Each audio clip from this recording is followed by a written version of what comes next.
अस्सलाम वालेकुम। कैसे हैं आप लोग? उम्मीद है बिल्कुल ठीक-ठाक होंगे। Welcome to my YouTube channel और मेरा नाम है डॉक्टर मोहम्मद अशफाक। आज की वीडियो में हम एक और मेडिसिन के ऊपर बात करेंगे।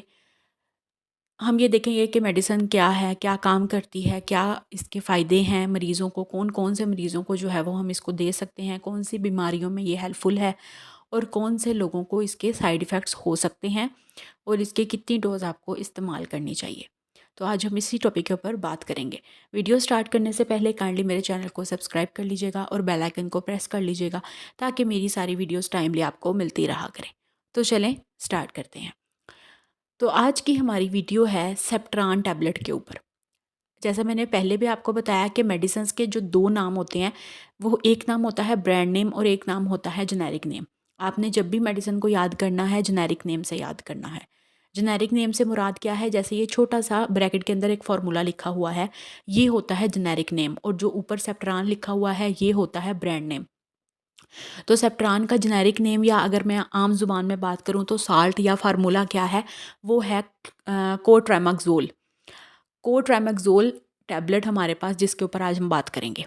ब्रांड नेम इसका है सेप्ट्रान के नाम से शायद आपने इसको अक्सर सुना भी होगा कि सेप्ट्रान की गोलियाँ बहुत फ़ायदेमंद होती हैं कुछ कंडीशंस के अंदर।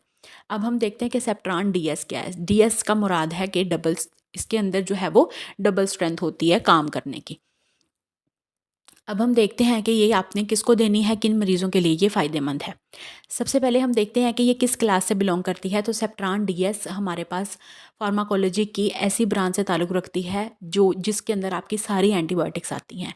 एंटीबायोटिक्स कौन सी दवाइयाँ होती हैं? ऐसी दवाइयाँ जो आपके जिस्म में मौजूद बैक्टीरियल इन्फेक्शन को ख़त्म करती हैं।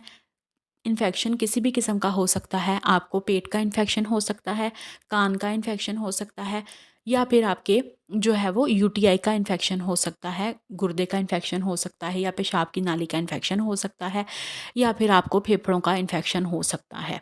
तो इस तरह के बहुत सारे इन्फेक्शन हमारे जिस्म में कोई भी बैक्टीरियल इन्फेक्शन या बैक्टीरिया आने की वजह से हमारे जिस्म में बहुत सारी चीज़ें हो सकती हैं, इन्फेक्शंस हो सकते हैं, जिसके लिए हम ये वाली टैबलेट का इस्तेमाल कर सकते हैं। ये एक बहुत ही फ़ायदेमंद टैबलेट साबित होती है, एक बहुत ही अच्छी एंटीबायोटिक साबित होती है। अगर आपके जिस्म में फेफड़ों का इन्फेक्शन है, जिसको हम निमोनिया भी कह सकते हैं, उस कंडीशन में भी डॉक्टर आपको रिकमेंड कर सकते हैं। इसके अलावा अगर आपके कान में इन्फेक्शन है, कान में पीप पड़ गई है या फिर आपके नाक के अंदर कोई इस तरह का इशू हो गया है, तो इस कंडीशन में भी आप यूज़ कर सकते हैं।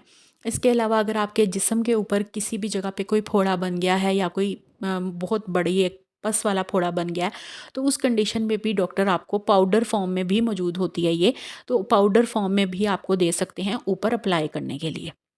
इसके अलावा ये सिरप फॉर्म में भी मौजूद होती है और गोलियों की शक्ल में भी मौजूद होती है।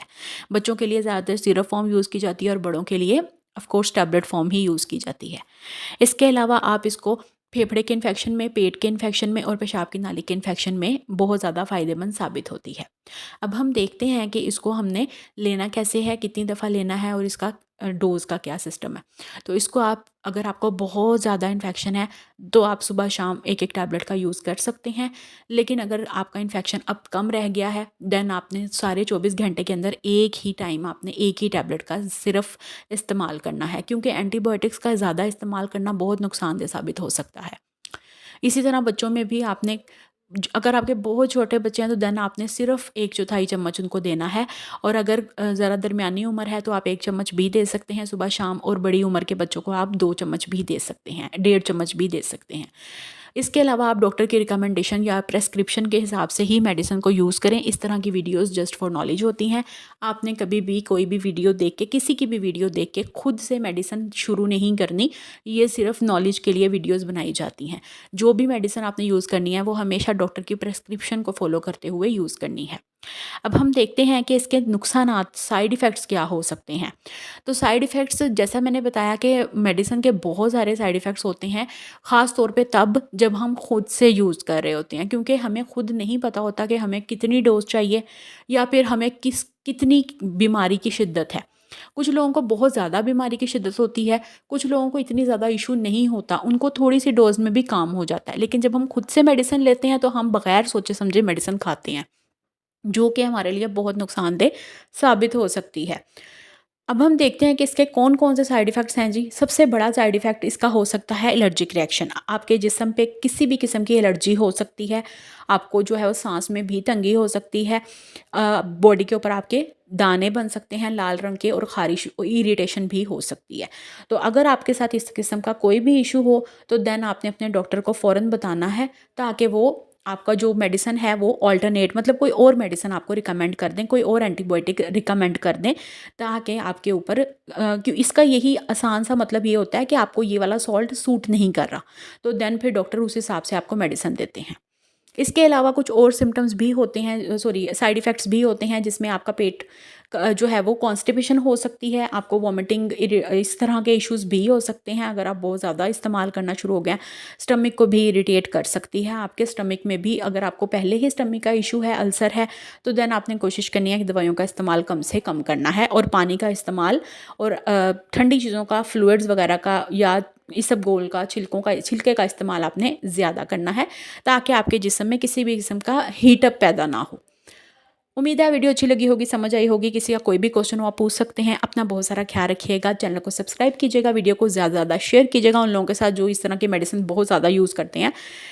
मिलते हैं इंशाल्लाह अगली वीडियो में, अपना ख्याल रखिएगा। अल्लाह हाफ़िज़।